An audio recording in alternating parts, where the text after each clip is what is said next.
2000년대 초 한 권의 소설과 한 편의 영화가 대한민국을 충격에 빠뜨렸습니다. 이야기는 광주의 한 청각장애인 특수학교에서 벌어진 일이었죠.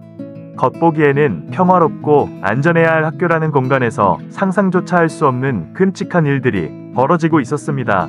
오늘 이야기는 빛이 닿지 않던 곳에서 벌어진 어둠과 그 어둠을 향한 용기 있는 외침에 대한 기록입니다.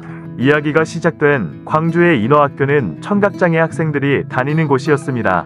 세상의 소리를 듣기 힘든 아이들이 모여 새로운 세상을 배우고 꿈을 키워야 할 보금자리였죠. 하지만 학교 안에서는 끔찍한 진실이 숨겨져 있었습니다. 학교의 설립자, 교장, 교직원 등 마땅히 아이들을 보호하고 가르쳐야 할 어른들이 오히려 어린 학생들을 대상으로 끔찍한 성폭력을 저질렀습니다. 청각장애로 인해 자신의 상황을 제대로 알리거나 도움을 요청하기 더욱 어려웠던 아이들은 그야말로 무방비 상태로 피해에 노출되었습니다. 오랜 시간 반복된 범죄에도 불구하고 학교와 재단은 이 사실을 은폐하고 가해자들을 비호하기에 급급했습니다. 피해 사실을 알리려는 시도는 번번이 좌절되었고 아이들의 외침은 세상 밖으로 나가지 못했습니다. 하지만 어둠은 영원할 수 없었습니다. 학교 내부의 관계자나 용기 있는 시민들이 이 끔찍한 진실을 세상에 알리기 시작했습니다. 피해 사실이 드러나면서 가해자들에 대한 수사와 재판이 시작되었습니다. 모두가 당연히 엄중한 처벌이 내려질 것이라 예상했습니다. 하지만 재판 과정은 실망스러웠습니다. 법원에서는 가해자들에게 솜방망이 처벌이 내려지거나 무죄가 선고되기도 했습니다. 심지어 집행유예로 풀려나 다시 학교로 돌아오는 일까지 벌어졌습니다. 피해자들과 그 가족들, 그리고 진실을 알리려 했던 사람들은 깊은 좌절과 분노를 느꼈습니다. 대체 무엇이 잘못된 걸까요? 아이들의 상처와 고통은 이렇게 무시당해도 되는 것일까요?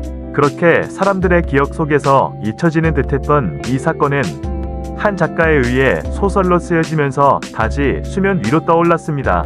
소설 도가니는 사건의 충격적인 진실을 고스란히 담아냈고 엄청난 반향을 일으켰습니다. 그리고 이 소설을 원작으로 한 영화 도가니가 개봉되면서 대한민국 전체가 분노했습니다. 스크린을 통해 사건의 참상이 생생하게 전달되자 전 국민이 경악했습니다. 어떻게 이런 일이 버젓이 일어날 수 있으며 가해자들이 제대로 처벌받지 않을 수 있느냐는 분노가 들끓었습니다. 인터넷 게시판은 물론 광장에서도 도가니 관련 이야기가 끊이지 않았습니다. 사람들은 더 이상 침묵할 수 없다고 느꼈습니다. 들끓는 국민적 분노는 행동으로 이어졌습니다. 수많은 사람들이 가해자에 대한 엄중 처벌과 법제도 개선을 요구하는 온라인 청원과 거리 시위에 동참했습니다. 국회 앞에서는 관련 법 개정을 촉구하는 목소리가 이어졌죠. 결국 이러한 국민들의 강력한 의지 덕분에 도가니법이라 불리는 법안이 통과되었습니다. 장애인과 아동 대상 성범죄에 대한 처벌을 강화하고 공소시효를 폐지하는 등 피해자를 보호하기 위한 장치가 마련된 것입니다. 이 사건은 단순히 하나의 학교에서 벌어진 비극을 넘어 사회 전반의 약자 보호 시스템과 사법 정의에 대해 다시 한번 돌아보게 하는 계기가 되었습니다. 물론 법이 모든 상처를 치유할 수는 없습니다. 하지만 도가니법은 용기 있는 사람들의 외침과 그 외침에 귀 기울이고 함께 분노했던 신인들의 힘으로 만들어낸 소중한 변화의 결과였습니다. 인어학교 사건은 우리 사회가 마주해야 했던 불편하고 고통스러운 진실입니다. 하지만 우리는 이 진실을 외면해서는 안 됩니다.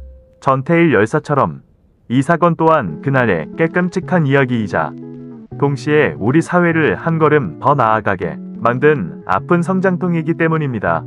우리는 피해자들의 용기와 고통을 잊지 않고 기억해야 합니다. 그리고 도가니법이 만들어졌다고 해서 모든 문제가 해결된 것은 아님을 기억해야 합니다. 우리 주변의 약자들이 안전하고 존엄하게 살아갈 수 있도록 끊임없이 관심을 기울이고 목소리를 내는 것, 그것이 바로 그날의 아픈 외침에 우리가 응답하는 방식일 것입니다. 오늘 이야기는 무겁고 힘들었지만 함께 해주셔서 감사합니다. 이 이야기가 우리 사회의 어두운 면을 직시하고 더 나은 미래를 만드는데 작은 울림이 되었기를 바랍니다. 영상이 의미 있었다면 구독과 좋아요, 그리고 이 영상을 널리 알려주세요.